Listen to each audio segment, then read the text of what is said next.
आणि बुलेटिनच्या सुरुवातीला थेट आपण अमेरिकेत जातो। एक महत्त्वाची अपडेट समोर आली आहे। अमेरिकेत व्हाईट हाऊस परिसरात गोळीबार झालेला आहे। गेट नंबर 17 बाहेर फायरिंगची घटना घडली आणि 20 राऊंड फायर केले गेले। तब्बल 20 राऊंड फायर झाले। गोळीबाराच्या या घटनेदरम्यान ट्रम्प व्हाईट हाऊस मध्येच होते। सिक्रेट सर्व्हिसेस कडून हल्लेखोरांचा एन्काउंटर करण्यात आलेला आहे आणि ट्रम्प पुन्हा एकदा थोडक्यात बचावले।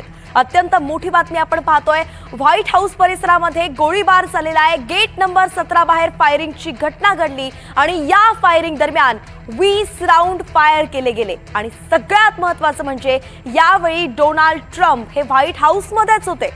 सिक्रेट सर्व्हिस कडून मात्र आता या सगळ्या हल्लेखोरांचा एन्काउंटर करण्यात आलेला आहे। डोनाल्ड ट्रम्प बचावले आहेत। त्यांच्यावरती नेहमीच हल्ल्यांचा हा प्रयत्न होत असतो आणि पुन्हा एक प्रयत्न हा फोल ठरलाय।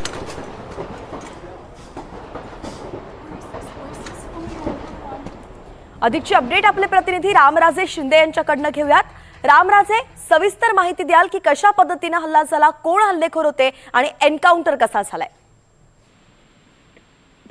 दिवसाची घटना घडलेली आहे आणि व्हाईट हाऊसच्या गेट नंबरच्या समोरच ही घटना घडलेली आहे। साधारणतः 20 ते 30 राऊंड फायर केल्याचं समजते आणि फायरिंगची होती ती अंदाजून फायरिंग करण्यात आली होती आणि त्याला प्रत्युत्तर पण देण्यात आलेला आहे।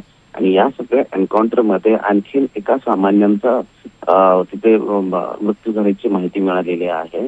त्यामुळे एकूण मारेकरी जो आहे त्याचा तर मृत्यू झालेला आहे, त्याचबरोबर एक आणखी सामान्य सिव्हिलियन जो आहे त्याचा पण मृत्यू झाल्याची माहिती मिळते।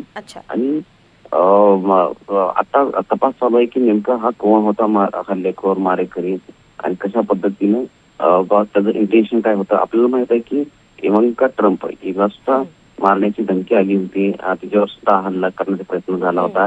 गेल्या महिन्यातच ट्रम्प यांच्यावर व्हाईट हाऊसच्या एका पत्रकार परिषदेच्या दरम्यान हल्ला झाला होता। त्यामुळे ट्रम्प यांच्यावरचे हे वाढते हल्ले चिंताजनक आहेत, परंतु सिक्रेट सर्व्हिसेसनं हे हल्ले आतापर्यंत थोपवून ठेवले आहेत।